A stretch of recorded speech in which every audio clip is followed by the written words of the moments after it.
اللهم صل على سيدنا محمد النبي الأمي.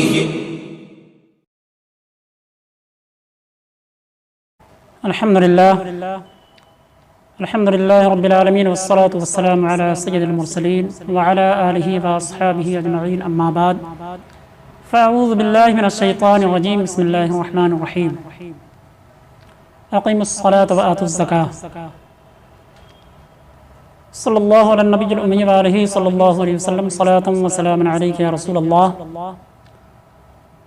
محترم سامعین، آج میں ایک اہم پیغام لے کر کے آپ حضرات کی بارگاہ میں حاضر ہو رہا ہوں.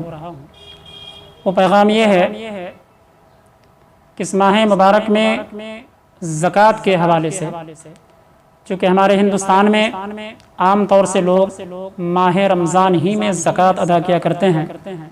حالانکہ زکوٰۃ کا مسئلہ ایسا نہیں ہے کہ رمضان ہی میں فرض ہو، بلکہ زکوٰۃ تو ایسا ہے کہ جس وقت آپ کے پاس مال آتا ہے، جس مہینے میں، جس تاریخ میں، جس دن میں مال آتا ہے، اسی کے حساب سے اس کا حساب لگایا جاتا ہے اور زکوٰۃ اسی وقت آدمی کے اوپر فرض ہو جاتا ہے. بہرحال لوگوں کا مزاج یہ بنا ہے کہ ہمیں رمضان ہی میں نکالنا ہے.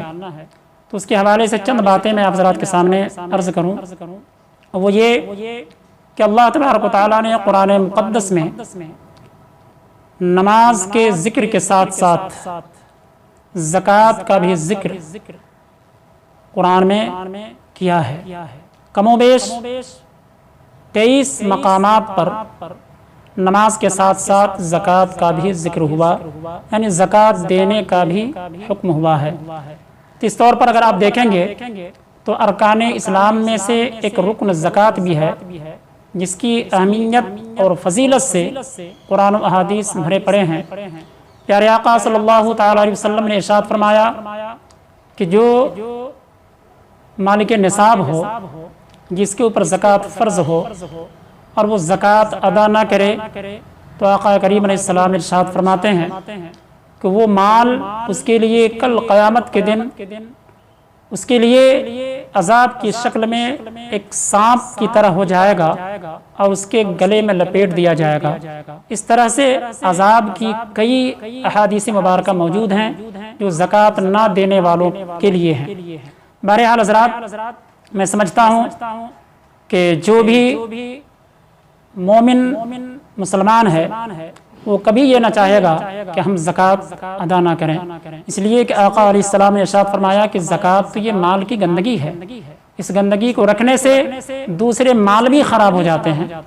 تو کیوں نہ ہم اپنے مال کی زکوٰۃ پورے طور پر نکالا کریں، پورے طور پر حساب بھی کیا کریں، اور مکمل طور پر ہم زکوٰۃ نکال کر اس کے مستحقین کو دیں، اس تک پہنچائیں، تاکہ ہمارا مال بھی پاک اور صاف ہو جائے.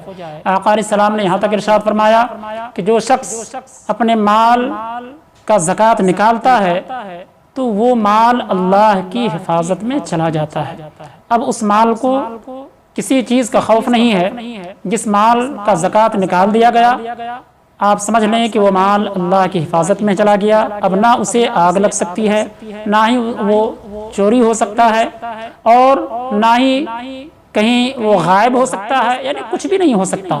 جس مال کا زکوٰۃ نکال دیا جاتا ہے وہ مال محفوظ ہو جاتا ہے.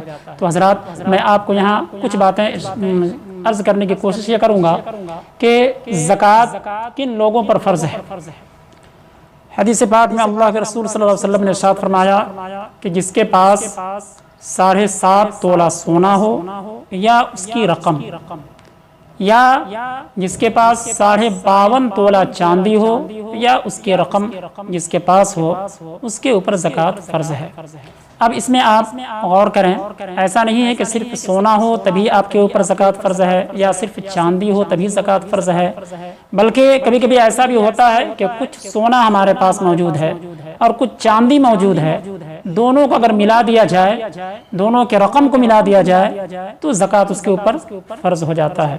اسی طرح کچھ سونا ہے، کچھ پیسے رکھے ہوئے ہیں، تو ملا کر کے آپ دیکھیں گے تو جو زکوٰۃ کے لیے جو بتایا گیا ہے اس تک وہ قیمت اس کی پہنچ جاتی ہے تو اس کے اوپر بھی زکوٰۃ فرض ہو جاتا ہے۔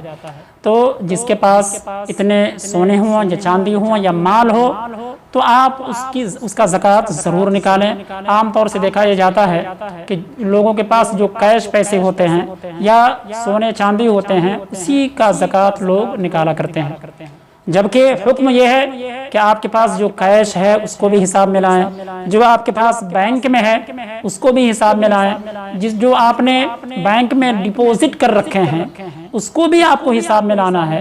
بہت سارے لوگ لائف انشورنس کرا کے رکھتے ہیں، تو انشورنس میں بھی جو آپ کا اپنا پیسہ جمع کیا ہوا ہے اس پیسے کو بھی حساب میں آپ لائیں۔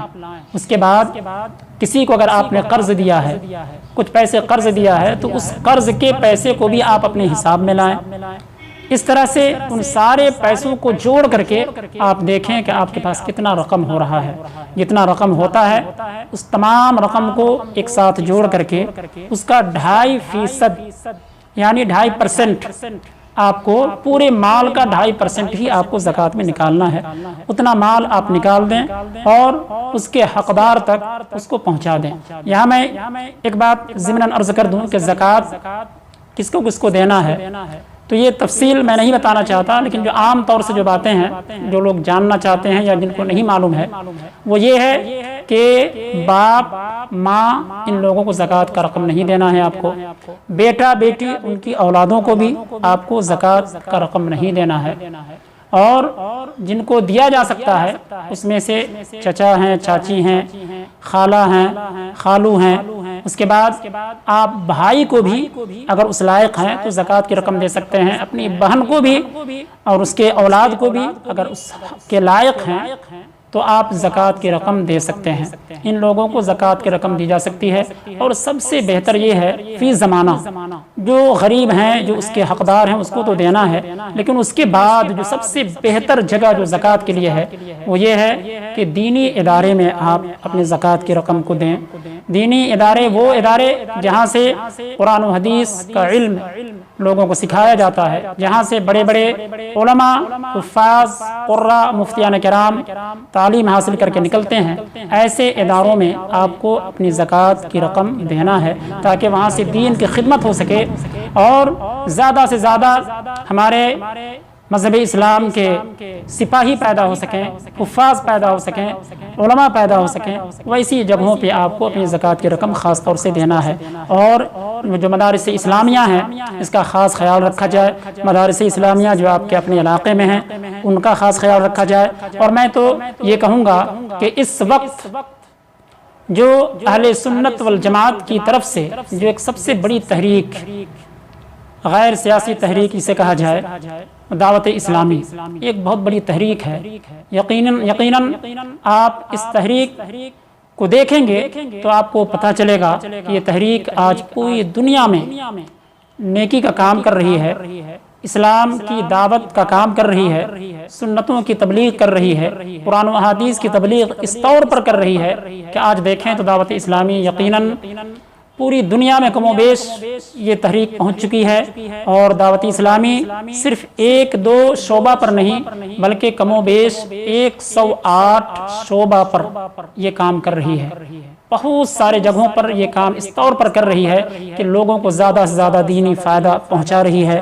میں آپ کو بتاؤں حضرات کہ اس لاک ڈاؤن کے وقت میں بھی دعوت اسلامی اس طور پر دین کی خدمت کر رہی ہے، دین کا کام کر رہی ہے کہ لوگوں کو فون کے ذریعے، لوگوں کو انٹرنیٹ کے ذریعے آن لائن کر کے لوگوں کو دینی تعلیم سکھا رہی ہے، لوگوں تک دین کی دعوت پہنچا رہی ہے، اور اس طرح سے دین کا کام کر رہی ہے۔ میں خود آپ کو بتاؤں کہ اس وقت پورے ہندوستان بھر میں دعوت اسلامی جو کام کر رہی ہے، اس کا سب سے بڑا کام مدرسۃ المدینہ ہے۔